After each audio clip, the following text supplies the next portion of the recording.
For 27 years, at 48, I, Claire, believed my marriage to Wade was the bedrock of my life, a quiet pact where my endless sacrifices built our shared future. I thought our home, our dreams, were ours. That lie shattered in 11 days. It started with my grandmother's will reading, where I learned she'd left me everything, including the house. But the real explosion came on my own porch, when my husband, his mother, and sister ambushed me with divorce papers, smugly announcing they'd already sold the house. How quickly can your entire life unravel? In 11 days, I discovered Wade was selling a property he didn't own. My family had orchestrated my eviction, and my grandmother, from beyond the grave, had spent years quietly ensuring I'd never be homeless. Wade just stood there, hands in his pockets, staring at the floor, utterly unaware his mother's triumph had just put him on the hook for fraud. Before I do, take a moment to like and subscribe, but only if this story earns it. Drop your city and your local time in the comments. I like knowing who's out there. That morning started ordinary, which is how the worst ones always start. I made Wade his coffee, 2 sugars, the way I had for 27 years. I have been a probate paralegal in Morrow Creek for most of those years. People bring me the worst week of their lives, a death, a will, a house nobody can agree on, and I put it in order. That is the thing I am good at. Order. Wade used to call me the family thermostat because I kept everyone comfortable and nobody ever thought to ask how I was doing. I paid the bills. I drove his mother to her doctors. I covered his sister's rent twice. And never brought it up again. There was always a reason it had to be me.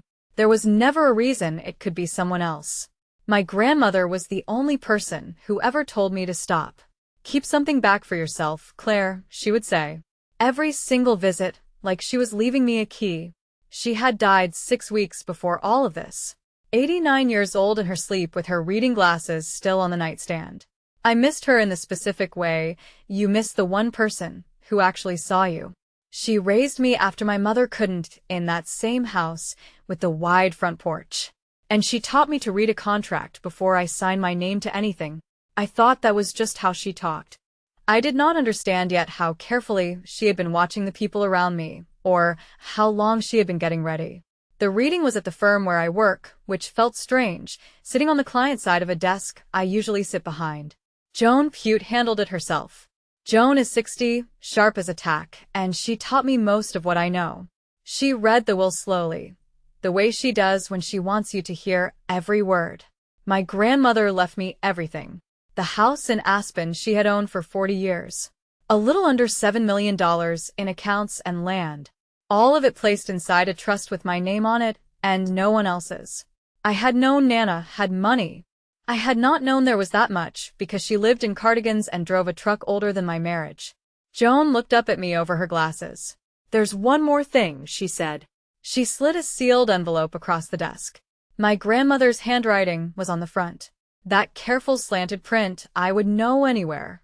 "Open this when you are alone," it said. Not before.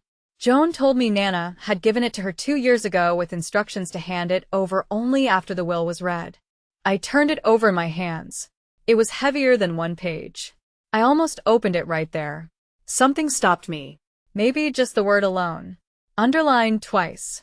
So I put it in my purse, thanked Joan, and walked out into the bright, cold afternoon, already rehearsing how I would tell Wade. I thought it was the best news of our lives. I could not wait to get home.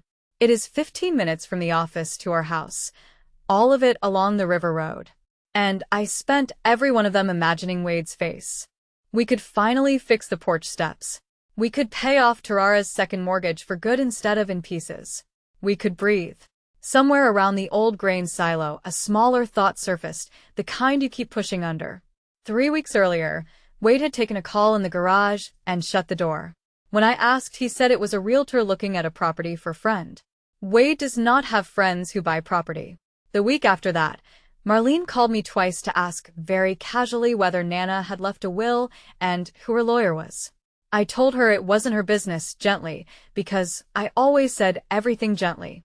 Then there was Tara, who had not visited in a year, suddenly dropping by with banana bread and questions. I had noticed all of it. I am not a woman who misses things. The trouble is that noticing and believing your own husband would do something are two different rooms. And I had been standing in the doorway between them for weeks. I turned onto our street, and the doorway slammed shut. Marlene's gray sedan was parked in my spot.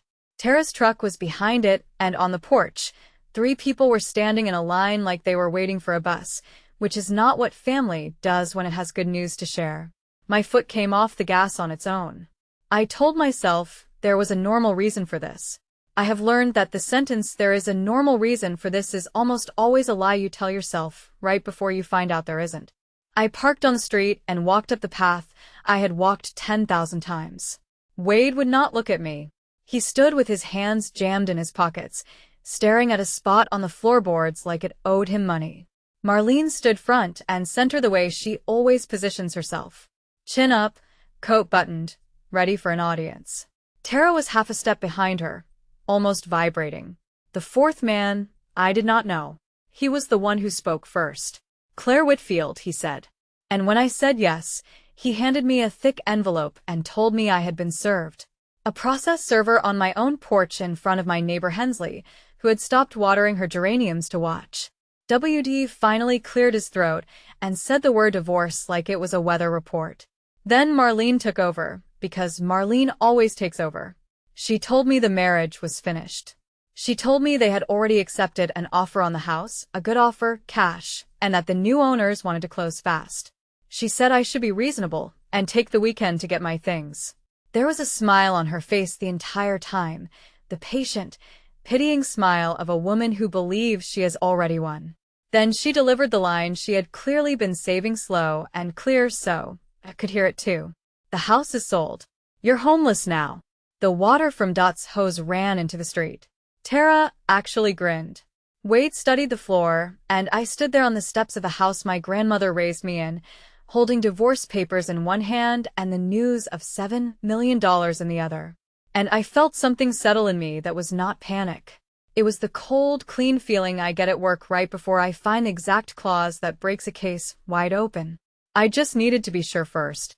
So I smiled. I did not cry. I did not shout. I did not ask Wade how he could do this to me, though. All of those things were sitting right there waiting to be used. I just smiled at the 3 of them like they had told me a joke that hadn't landed yet. It threw them. Marlene's smile flickered just for a second, the way a porch light flickers before it decides whether to stay on. Tara couldn't stand it. "What's so funny?" she snapped. I told her nothing was funny. I said I needed to read a few things before I responded because I never sign anything I have not read, and I suggested they might want to do the same. Marlene said there was nothing to read. The lawyers had handled it. Everything was in order. I have spent 20 years listening to people tell me everything is in order. It almost never is. People who say it the loudest have usually read the least. I looked at Wade then, and for one moment he looked back, and I saw it plain on his face. He knew this was wrong. He had known the whole time. He had let his mother and his sister load the gun, and he had simply agreed to be in the room when it went off. That look told me more than the divorce papers did. I picked my purse up off the railing. I did not give them a single thing to push against, no tears to comfort, no anger to feed on. I just turned and walked back down my own steps, and I could feel 3 pairs of eyes on my back, confused that the slow child wasn't crying. Here is what 27 years buys you, in case you were wondering. It buys you a husband who lets his mother do his talking. It buys you a sister-in-law who eats your banana bread and helps plan your eviction. I added it up later, the way I add up everything. I had paid Marlene's roof repair in 2019, $11,000. Never repaid, never mentioned. I had co-signed Tara's first business loan and quietly absorbed it when the business folded. I had spent 14 Christmases hosting a family that now wanted me gone by Sunday. And snorts, the most expensive thing I had spent was the part of myself that kept believing I was one of them if I just gave a little more. Standing on that street with Hensley pretending to water plants that were already drowning. The humiliation was real. I want to be honest about that. It is one thing to be left. It is another thing to be left on a stage your own family built with a neighbor for an audience and a stranger for a witness. But underneath the humiliation, something my grandmother put in me a long time ago was already doing the math. They had a buyer. They had a closing date. They had a smile and a deadline, and they were very, very confident. People are only that confident when they have not checked their assumptions. I had one question sitting at the center of all of it. The question that would decide everything. Who exactly did they think owned this house? I got in my car. I did not drive away from my life. I drove toward the one place where their confidence couldn't follow me. I drove the 15 minutes back to the office. The firm was empty by then, just the hum of the copier and the smell of old coffee, and I sat down at my own desk in the quiet and let my hands stop shaking before I did anything else. There's a version of the story where I went back up those steps and screamed until my throat gave out. I understand that version. I have felt it. But I have spent 2 decades watching people lose everything because they fought their battles in the wrong room. They argue on porches and in parking lots and in text messages at 2 in the morning, and they think they are winning because they got the last word. The last word is worthless. I have watched men with the better case lose it entirely because they could not stop talking. I didn't argue on the steps. I never win on steps. I win on paper. So, I made myself a cup of the bad office coffee, and I opened a fresh legal pad, the same kind I use for clients. And at the top, I wrote the date and one sentence. What do they think they are selling? Then I started building the file the way I have built 100 files for strangers, except this time the client was me. I pulled up the county recorder site. I found the firm's title software. I laid the divorce papers flat and read every line slowly. The way Joan reads a will. And the whole time, in the back of my mind, my grandmother's sealed envelope sat in my purse like a stone I had not yet turned over. I would get to it. First, I needed to know what was true and what was a story 3 desperate people had told themselves on my front porch. The first thing I did was put the timeline in order because a timeline is where the truth hides. Nana died on a Tuesday in March. WD's secret garage phone call was 9 days later. Snorts, Marlene's first call asking about the will was the week after that.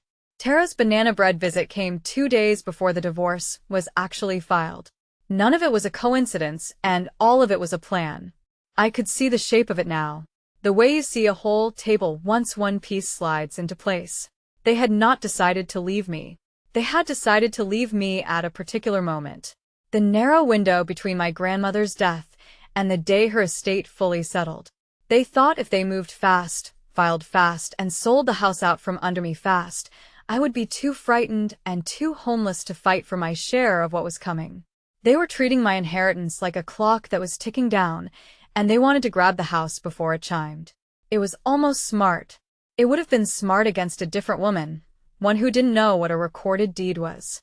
What it actually was a group of people who had never once in their lives had to read the document they were standing on. They assumed the house was ours, mine and WD's, the way you assume the floor will hold. I pulled my chair closer to the screen. Assumptions are the most expensive things people own. I was about to find out exactly how expensive this one was going to be for them. I found the listing in under a minute. Our house, my grandmother's house, with the wide porch and the crooked steps, photographed on a bright day 3 weeks ago, while I was apparently at work believing I had a marriage. The listing was already marked under contract. I clicked through to the public records and felt my stomach drop and steady at the same time. There was a real buyer, a couple named Decker from down in Glenwood, who had put down earnest money $40,000 into escrow. There was a closing scheduled for the following Friday. And there on the listing agreement and the seller's disclosures was a signature I had seen on 27 years of birthday cards. WD had signed as the owner of the property. He had signed seller where the seller's name goes. Bold as anything. Like a man signing for a car he was sure was his. He had shown the agent utility bills and a homeowner's policy in his name. As the resident told her he and his wife owned the place free and clear and that she had already moved out, and the agent, who happened to be a friend of Tarara's, took him at his word.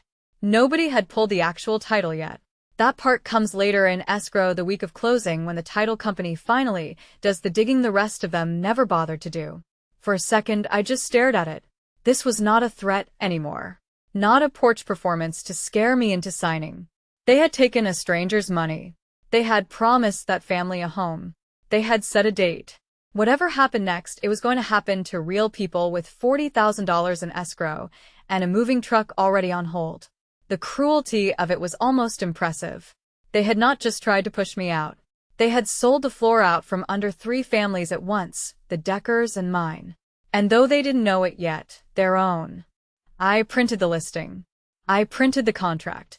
I printed the escrow instructions. And then I did the one thing I should probably have done years ago, the thing my grandmother had told me to do in every conversation we ever had.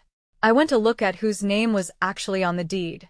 I want to stop here and tell you about Marlene because it matters and because I have had a long time to understand her. It would be easy to call her a monster and move on. She is not a monster. She is something more ordinary and more dangerous, which is a frightened woman who decided a long time ago that the only safe thing in the world was control of a house. When Marlene was 31, her husband died and left her nothing but his debts, and the bank took the home she had raised Wade and Tara in. She stood on a curb with 2 kids in a suitcase and watched strangers carry out her furniture. She has told that story at every holiday for 40 years, and every time the lesson is the same. Never let anyone take the roof. So when my grandmother died with money and an Aspen estate and a house in Morrow Creek that Marlene had always assumed was just WD's house too, something old and panicked woke up in her. In her mind, she was not stealing. She was getting there first, the way she wished someone had gotten there first for her, back when it was her on that curb. She convinced herself the house was family property, that I was the outsider who had married in, and that a quick, clean sale was simply taking what they were owed before the rich relatives locked it all away. She believed it completely. That is the thing about Marlene. She never lies. She just decides what the truth should be and then she stands very straight and dares the world to disagree. I was about to disagree with a piece of paper. The county keeps every deed ever recorded, scanned and searchable, and finding ours took me about 90 seconds. I pulled it up and read it twice. Slow. The way you read something you already suspect, but need to see in black and white. The grantaire was Vivian Whitfield. The grantee was Clare Whitfield. Only Clare Whitfield. Recorded 14 years ago on a quit-claim deed. No other name anywhere on it. Not WD's. Not ours, mine. My grandmother had signed her house over to me alone 14 years before any of this happened, and I had let it sit in the back of my memory like an old photo because Nana still lived in that house, still paid the taxes out of her own account, still ran it as hers in every way that counted. The deed had never once felt like a thing I owned. It was just Nana's quiet paperwork, the kind I filed and forgot. Right up until the morning 6 weeks ago when the house stopped being hers, and nobody had stopped to wonder whose it became. Wade had signed a contract to sell a house that had never for one single day belonged to him. He did not own a board of it. He could no more sell that house than he could sell the county courthouse. I sat back in my chair and let that settle. WD signed as the owner of a house he had never owned.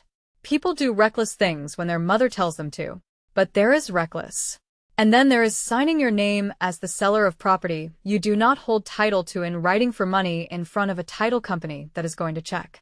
The smile on Marlene's face on that porch, the one that said, "We have already won." I understood it now. They thought they were holding the deed. They were holding nothing. And in my purse, still sealed, my grandmother was waiting to tell me she had known this day would come. I remembered the day she did it. Once I made myself look back, it was the same year I had quietly co-signed Tara's first business loan and watched it fold without a word of thanks, paying down the last of it myself so no one would have to know. I think now that Nana had seen me do it, seen the whole pattern of who paid for this family and who got thanked, and decided she had watched enough. 14 years ago, Nana had asked me to drive her to the courthouse on a Thursday morning. She said she had some paperwork to tidy up, and I assumed it was about her own affairs, taxes, or the truck, or one of the leases on her land. We waited in a beige hallway, and she filled out a form in her careful, slanted print. And afterward, she took me to the diner and bought me a slice of pie I didn't ask for. "I want you to have the house," she said over the pie. I told her she was being morbid, that she'd outlive us all. And she just looked at me with those pale, steady eyes and said, "This is not about dying, Claire. This is about having somewhere to stand." I thought she meant something sweet and grandmotherly. I thanked her and ate my pie and never thought about it again, because at the time my marriage was fine, or I believed it was, and the idea that I would ever need somewhere of my own to stand seemed like an old woman's worry. She let me believe that. She did not explain. She had already watched Marlene work on Wade for years, watched the way his spine went soft whenever his mother walked into a room, and she made her move quietly and let me keep my comfortable ignorance for as long as it would last. 14 years. She bought me 14 years of not having to know. And then she made sure that on the day I finally needed it, the floor under me would be mine. I reached into my purse for the envelope. It was time. I opened it at my desk alone like she'd asked. It was 3 pages, both sides, that slanted hand getting a little shakier toward the end. My dear Claire, it began. If Joan has given you this, then I am gone. And I am sorry I am not there to make you a cup of tea while you read it. I am going to tell you some things I never said out loud, because saying them would have hurt you while there was still hope. And I am a coward about your feelings the way you are a coward about your own. I have watched that man let his mother run your life for 20 years. I have watched you pay and call it love. I did not raise you to be a bank with a heartbeat. She wrote that she had seen it early. The way Marlene measured everything I owned. The way Wade went quiet and useless whenever it mattered. She wrote that she had not trusted them with so much as a casserole dish, let alone a house. And then she wrote the line that I have since had framed and hung in my kitchen where I see it every morning. Keep the deed in your name, Claire, always. She said she had put the house in my name alone years ago, precisely so that no one could ever stand on my porch and tell me I had nowhere to go. She said the rest, the money. The Aspen place was tied up in a trust so tight that no husband, no mother-in-law, no clever lawyer they hired could pry $1 of it loose from me. She had built me a fortress while I was busy handing out the keys to my own life. I sat in that empty office and I did not cry. Not yet. I read it again. Then I turned to the second page because she was not finished telling me what to do. The second page was instructions because of course it was. My grandmother never gave you a feeling without giving you a task to do with it. Do not put a cent of that money in a joint account, she wrote, underlined. Do not pay their bills with it. Keep it separate and keep it clean, and it stays yours no matter what they file or say. She had clearly talked to a lawyer of her own. She knew that the second I mixed her gift with our marriage, the law might start calling it ours, and she was not about to let me undo her 14 years of quiet work in a single soft-hearted afternoon. Then, at the very bottom, smaller, like an afterthought, she wanted to look casual. She wrote the part that actually undid me. You will want to be kind, Claire. You always do. But there is a difference between being kind and being a doormat. And the difference is that a kind woman keeps her door. Do not spend the rest of your good years buying respect from people who were never going to give it to you. Choose your peace. It is allowed. I sat there a long time. I had spent 27 years thinking that if I just gave enough, eventually I would be loved the way I was loving. My grandmother had known the truth before I did, and she had built me a way out and trusted me to find it. The grief and the anger and the cold clarity all arrived at once. And then they sorted themselves the way they do for me into a list. I knew exactly what I was going to do. And for the first time in weeks, my hands were perfectly still. I want to pause for just a second.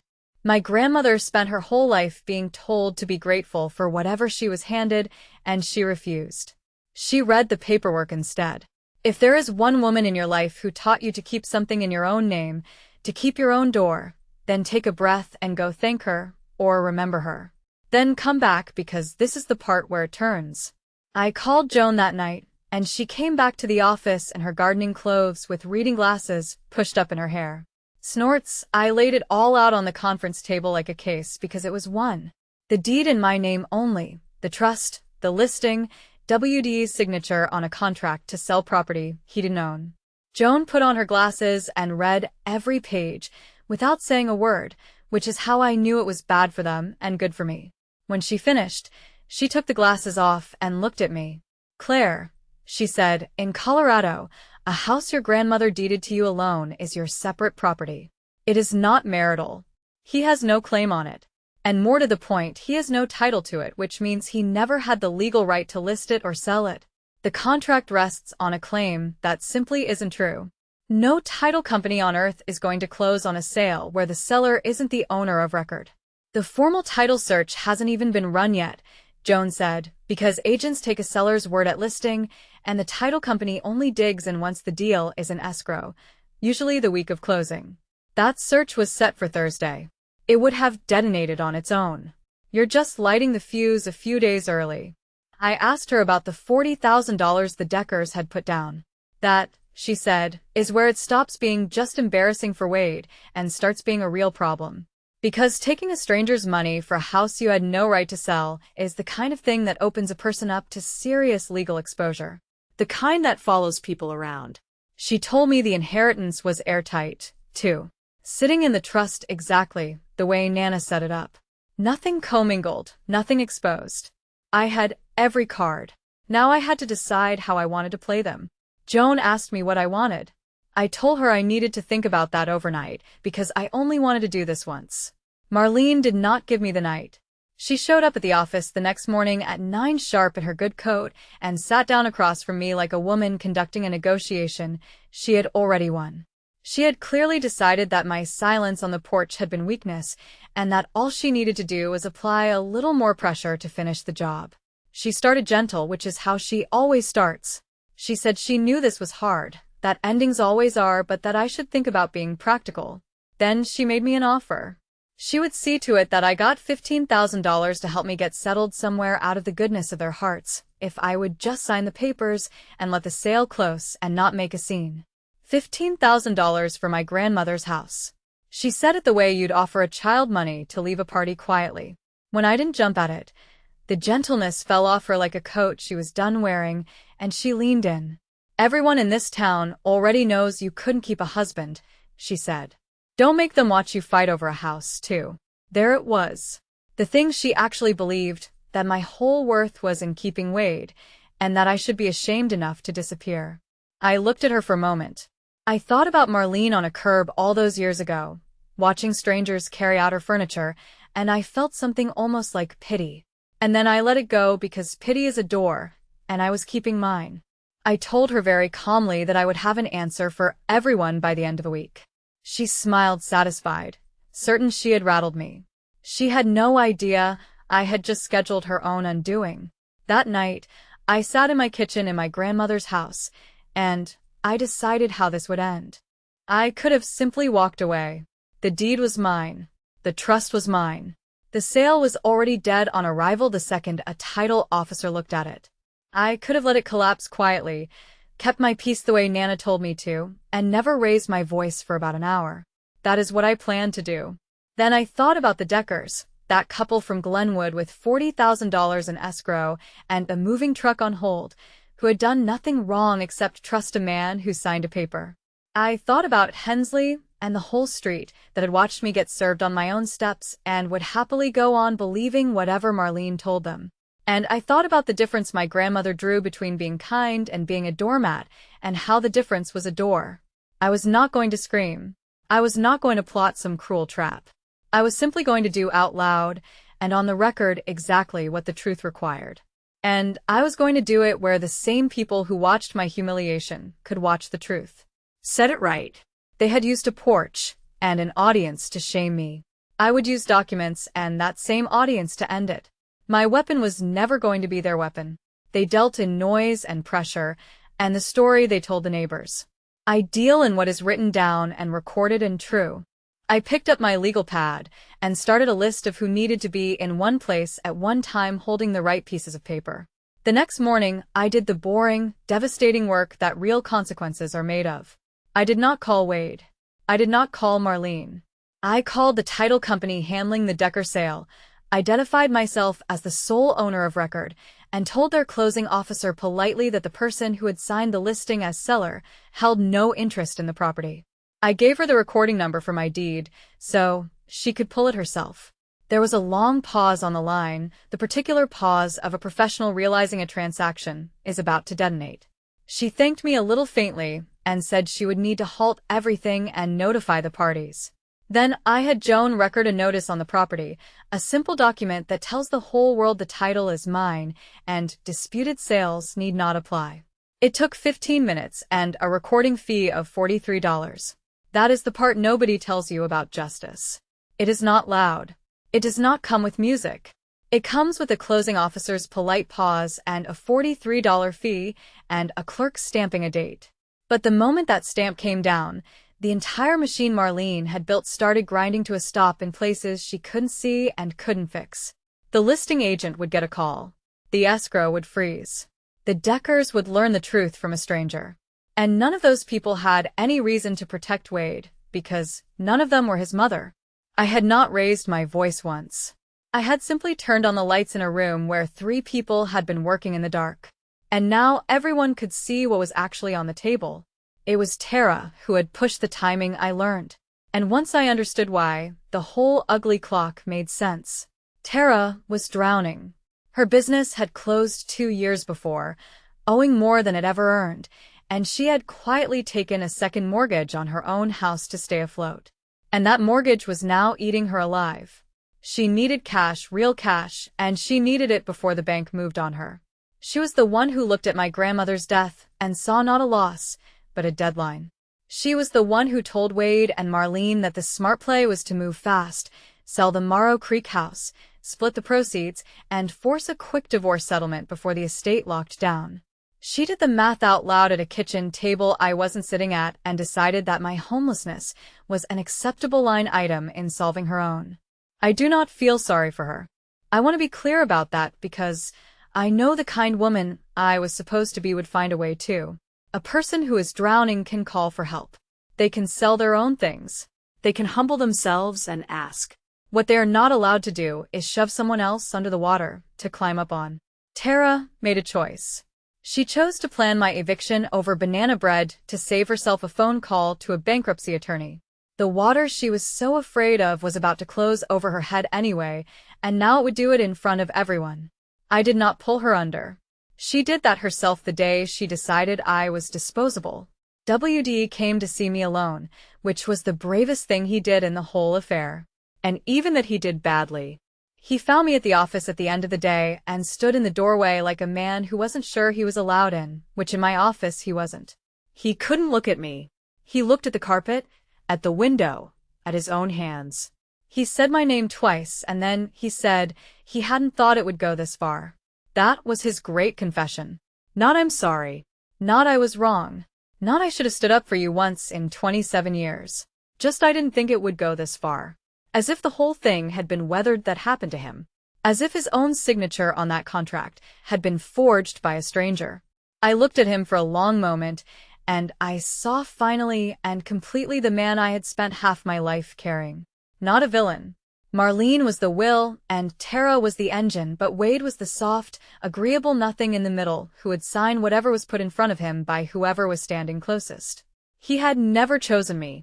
He had simply failed to choose against me until the day his mother handed him a pen. I did not yell. I told him quietly that he had signed a contract to sell a house he did not own and that he should probably talk to a lawyer of his own. And soon his face did something complicated. He had come for absolution, or maybe just for me to make it easier the way I always had. I let him stand there in the doorway and find out that the thermostat was finally off. For 27 years, I mistook a man who couldn't say no to his mother for a man who would stand beside me. If you are still telling yourself that someone will finally choose you on the day it actually costs them something, watch what Wade does when we all end up back on that porch. Then ask yourself the harder question about your own life and subscribe, because I want you here when it lands. The Deckers found out the way everyone eventually finds out from a phone call they weren't expecting. Their closing officer told them the sale could not proceed because the seller did not hold title and that the actual owner of record had recorded a notice. I am told Mr. Decker was quiet for a moment and then very much not quiet. They had sold their own place to buy ours. They had a daughter starting at the Morrow Creek School in the fall. They had measured rooms and picked paint. All on the strength of a contract Wade had no right to sign. When the agent couldn't give them answers, they got a lawyer of their own. And that lawyer did exactly what I would have done, which was send a sharply worded letter to the people who had taken the $40,000 asking in formal language how they intended to make this right. Suddenly, Marlene's clean, fast sale had a furious buyer, a nervous listing agent, a title company backing away with both hands up, and an attorney asking pointed questions about whether anyone had committed fraud. The pressure she had aimed at me had nowhere to go but back onto her own family. I did not have to do a single cruel thing. I had simply told the truth to the right office, and the truth had gone out and found everyone who needed to hear it. The Deckers were never my enemies. They were a family who got hurt by the same people who tried to hurt me. And the kindest thing I could do for them was make sure the floor they thought they'd bought was real, which meant making sure everyone understood it had never been WDS to sell. By Wednesday, it was official in the flat, unarguable way that only paperwork can be official. The title company issued its determination, copied to every party, and the language was plain enough that even Marlene couldn't reshape it into a truth she preferred. The seller of record was Clare Whitfield. The individual who executed the listing and purchase agreement, W.D. Hollis, held no recorded interest in the property and was not authorized to convey it. The transaction could not close. Escrow would be unwound and the Deckers' funds returned. I read it twice. The way I read everything. And then I set it down and felt the quiet I had been waiting for. Marlene called the office 4 times that afternoon. I let it go to voicemail 4 times.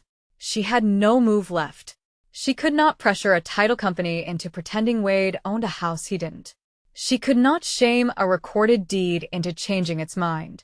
The whole strategy had depended on me being too scared, too soft, and too quick to keep the peace to ever check the floor I was standing on. And the strategy had run head first into the one thing my grandmother gave me that they never thought to ask about. There was only one act left to play, and it had to happen at the house because they had set the closing walkthrough for Friday afternoon, and as far as the agent and the Deckers knew, they were all still meeting at the property. Marlene didn't know the sale was already dead. Wade hadn't told her. He was too much of a coward. And I, God help me, decided not to either. I wanted everyone in the same place when the truth finally stood up. So on Friday afternoon, everyone came to the porch. The Deckers came because no one had clearly told them to stay home, and because they wanted answers in person. Their agent came, pale and over-apologizing. Marlene came in her good coat, certain this was the victory lap the day she'd hand over keys and pocket the proceeds. Tara came twitchy, already spending money that did not exist. WD came because his mother told him to, and stood off to the side like a man waiting outside a principal's office. And I came last on purpose, walking up my own path past Hensley, who had once again found urgent business with her geraniums. I carried one thing, a plain manila folder, the kind I hand clients across my desk every day of my life. Inside it was the deed, the trust summary, the recorded notice, and the title company's determination in that order, because order is the thing I am good at. I climbed my own crooked steps, the same steps where a stranger had handed me divorce papers 11 days before, and I turned around to face all of them from the top, which is exactly where Marlene had been standing when she told the whole street I was homeless. The afternoon was bright and cold and very quiet. Even Dot's hose was off. I looked down at the people who had planned to throw me out of my grandmother's house, and at the innocent family they had nearly ruined to do it, and I opened the folder. I want to tell you, I felt triumphant mostly. I felt my grandmother's hand on my shoulder, steady and patient, the way it had been in a beige courthouse 14 years before. Marlene started talking before I could because Marlene always starts talking. She turned to the Deckers and the agent with that bright managing smile and said how glad she was everyone could be here, that it had been a difficult situation with an emotional family member glancing at me, but that they would have the keys today and everything would be settled. She actually gestured at me like a hostess presenting an awkward relative. The Deckers looked confused. The agent looked sick. Wade looked at the floorboards. And I just stood at the top of my own steps and let her finish, because I have learned that the more confident someone is in a false thing, the more devastating it is to let them say all of it first. She told the Deckers not to worry about the little hiccup with the paperwork. She said it was all a misunderstanding that the lawyers would clear up by Monday. She said the word lawyers like a woman who had never once read what a lawyer actually does. Then she turned to me, and with the whole audience watching, she reached for her best line again. The one that had worked so well the first time, the one she thought was the period at the end of my whole life. She said it slow and clear so the Deckers would understand who was in charge here. The house is sold. You're homeless now. And this time, instead of a neighbor with a hose, she had an audience of the very people whose lives depended on whether that sentence was true. It was the worst possible room in which to say something false. I let it hang in the cold air for one full second. Then I opened my folder. Nobody moved. The Deckers were staring at Marlene and then at me, trying to read which of us was the crazy one. Because in any standoff between two calm women and one frantic one, the audience always wants to know who to believe. I made it easy for them. I did not raise my voice. I did not even look at Marlene yet. I looked at the Deckers because they were the ones who deserved the truth first. And I said very gently that I was so sorry and that I needed to show them something before they spent one more dollar or one more sleepless night on this house. Marlene's smile faltered. "What are you doing?" she said, the managing tone cracking down the middle. Tara took a half step forward and then stopped because some animal part of her had finally sensed the floor shifting. Wade went very still. I took the first page out of the folder and held it up so the afternoon light caught it, the recorded deed, the county stamp clear as a bell. I told the Deckers that this was the deed to the property they believed they were buying. I told them to look at the name of the owner. I told them to look at the date. And then I said the thing I had driven 15 quiet minutes to be sure of. The thing my grandmother had spent 14 years making true. The thing that turned Marlene's whole bright, confident world inside out in the space of a single sentence. The man who signed her contract has never owned 1 inch of this house. The agent made a small sound. The Deckers' faces changed. And Marlene's mouth opened. And for the first time in the 27 years I had known her, nothing came out. I laid the pages out one by one along the porch railing in order, the way I lay evidence in front of a judge, and I narrated each one in the calm, even voice I use when I want people to understand that I am not guessing. "This is the deed," I said. "Recorded 14 years ago. The owner is Clare Whitfield. Only Clare Whitfield. My grandmother signed this house over to me alone, long before any of this, and a house deeded to one spouse by a family member is that spouse's separate property under Colorado law. It is not marital. It was never his to divide, and it was never for one single day his to sell. This," I said, sliding the next page forward, "is the recorded notice I filed Tuesday, telling the world the title is mine. And this is the title company's determination, issued Wednesday, stating in writing that Wade Hollis held no interest in this property and had no authority to convey it, and that the sale cannot close. The Deckers' money is already being returned." I said it all without heat because I did not need heat. The papers were doing the burning for me. Then I looked at Marlene finally, and I gave her the only line I had saved for her, the one I had carried up those steps. "You can't sell a house that was never yours." That was when she exploded. The patient managing mask came all the way off and she started shouting that I was a liar, that I was a thief stealing the family's home, that her son had every right, that I had always thought I was better than them. Spit at the corners of her mouth. 40 years of swallowed panic about a curb and a suitcase came pouring out at me on my own porch loud enough that Hensley didn't even pretend to water anymore. And I just stood there quiet and let her be the only person making noise because that is the whole secret of it. That is the power my grandmother understood. The calm one wins. Tara was already backing toward her truck, doing the math on how exposed she suddenly was. Mr. Decker had stepped between his wife and the shouting and was on the phone with their lawyer, and Wade, my husband of 27 years, the soft, agreeable nothing in the middle, stood 3 feet from his screaming mother and 3 feet from me, and chose, as he had chosen his entire life, to do absolutely nothing. He didn't defend me. He didn't even defend himself. He just watched his mother shout at the woman who used to make his coffee, with 2 sugars. And I understood fully and finally, and without any pain at all, that there had never been anything there to save. The Deckers left within the hour, their $40,000 on its way back to them, their lawyer already drafting a demand to the people who had taken it. They found a different house that summer, a better one, and the daughter started school in the fall just fine. The listing agent reported the whole thing to her broker before it could land on her. And even the suspicion of fraud, once it attaches to a man who signed as the owner of a house he never owned, does not wash off in a small town in a single season. Marlene shouted until she ran out of air, and then she got in her gray sedan and drove away from the house she had been so sure was hers. Exactly the way she'd once watched the bank drive her out of her own. Tara went home to a second mortgage no one was going to rescue her from. And Wade, who came for keys, left with nothing in his hands because there had never been anything in them to begin with. When the cars were gone, I gathered my pages back into their folder in order. Then I did the simplest thing in this whole story, the thing the entire 11 days had been quietly building toward. I turned around, climbed the last 2 crooked steps, opened my own front door with my own key, and walked into my grandmother's house, the one she put in my name 14 years before any of them thought to want it. I left them all out on the porch, the screaming and the schemes, and the man I used to be married to. And I shut the door behind me gently because I did not need to slam it. The house was quiet and smelled like her, like cedar and old paper. I stood in the front hall where she used to hang her coat. I was not homeless. I had, it turned out, been the only one of them with somewhere to stand the entire time. The divorce went through because I let it. I had no interest in keeping a marriage that had only ever been a long employment contract I didn't know I'd signed. But it went through on my terms, in the daylight, with every asset exactly where it belonged. The house stayed mine because it always had been. The trust stayed sealed and separate and clean just as Nana built it.